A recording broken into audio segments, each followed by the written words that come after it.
नमस्कार, आप देख रहे हैं डिस्कस इंडिया न्यूज। मैं हूं विशाल सक्सेना और आप देख रहे हैं मेरा खास कार्यक्रम। आज के वीडियो में आपको एक ऐसा विशेष लेख लेकर आए जो आपको शुरू से अंत तक बांधे रखेगा। काफी सोचनीय विषय हम आपको लेकर आए। तो बता दें कि राजीव मिश्रा का लिखा हुआ लेख है, जैसे हमने सोशल मीडिया से संकलित किया और आपके सामने लेकर आए। तो बता दें कि कश्मीरी हिंदू का कश्मीर वापस जाएंगे तो वहां कैसे रहेंगे।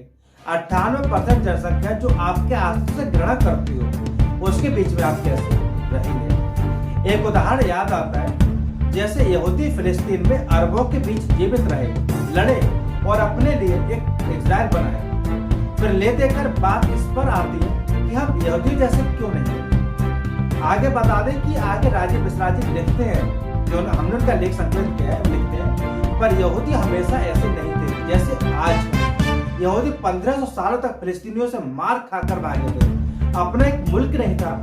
यहूदी पूरी दुनिया में फैला रहा और सिर्फ अपने पैसे कमाने से मतलब रहा। दुनिया की सबसे पढ़ी लिखी और संपन्न कौम होने के बावजूद यहूदी पूरी दुनिया की घृणा विद्वेषणा का पात्र रहा।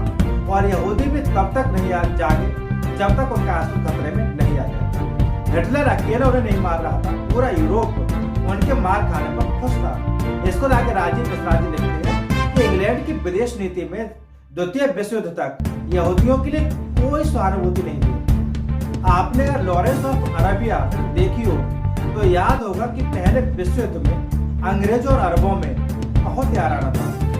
यह दूसरे विश्व युद्ध तक चला और जब दुनिया भर के यहूदी फिलिस्तीन में छुपकर सरवाइव करने का प्रयास कर रहे थे, तब भी सरकारी ब्रिटिश नीति अरबों के पक्ष में थी। इसके बाद राजीव मिश्रा जी आगे लिखते हैं कि जब उस समय एक अंग्रेज फौजी अफसर जिसका फिलिस्तीन में इंटेलिजेंस ऑफिसर बनकर आया, जिसका नाम था कैप्टन ऑड विनगेट। विनगेट एक अजीब सी पर असाधारण शख्सियत था।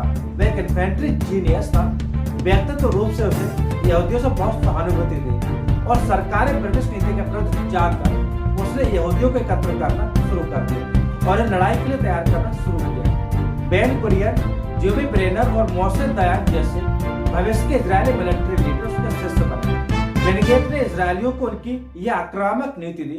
उसके पहले इजरायल कैंपों में बैठे रक्षात्मक मोर्चे लिए रहते थे। अरब गैंग आते और उन पर हमले करके चले जाते। इजरायली सिर्फ जरूरत भर रक्षात्मक कार्रवाई करते। इसको आगे राजीव मिश्रा लिखते हैं कि एक दिन विनगेट ने जोबी ब्रेनर से बात करते हुए पूछा, तुम्हें पता है इन पहाड़ियों के पास जो अरब हैं वे तुम्हारे खून के प्यासे हैं।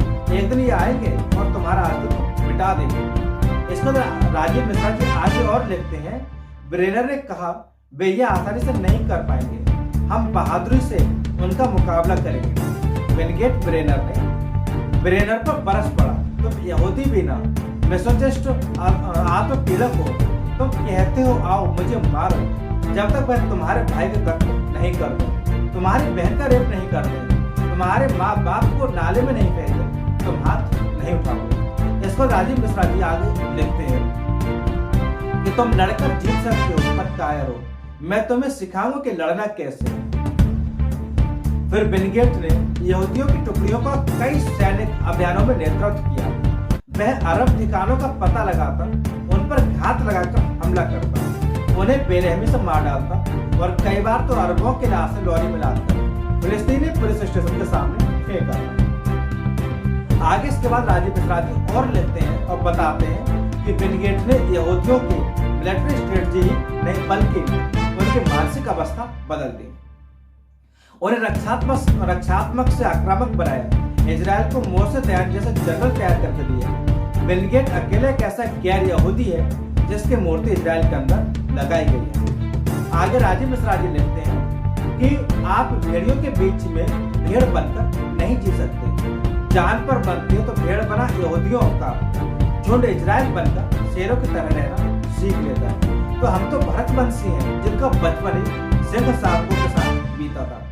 हम कब भेड़ बन गए पता ही नहीं चला। वीरों के पुत्र होकर भी इस्लामिस्ट व अंग्रेज भेड़ियों से डरने लगे। आगे राजीव मिश्रा जी लिखते हैं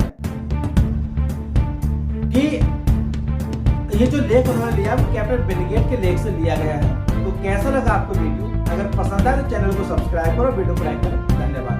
हालांकि हमारा किसी धार्मिक जाति को लेकर कुछ कहने का उद्देश्य है, किसी देश को लेकर उद्देश्य नहीं। हमने यहाँ पर जो राजीव मिश्रा जी का लेख है उसको यहाँ पर दिखाया है, जिसको जो बिनगेट है, बिनगेट के लेख से उन्होंने उसको अपने लैंग्वेज में कन्वर्ट किया है और उसको हमने सोशल मीडिया संकलित करके आपके सामने लेकर आया है। लेकिन हमारा जो टॉपिक था कि कश्मीरी अगर कश्मीर में बसा दिए, जो कि कश्मीर से भागे हुए हिंदू है, आकर वो कैसे सर्वाइव कर पाए, इसको लेकर ये एक एग्जाम्पल दिया गया। हालांकि हमारा किसी राज्य या किसी भी व्यक्ति को लेकर कोई कहने का हमारे चैनल का उद्देश्य नहीं है। तो कैसा लगा आपको वीडियो? अगर पसंद आए तो चैनल को सब्सक्राइब करें, वीडियो को लाइक करें।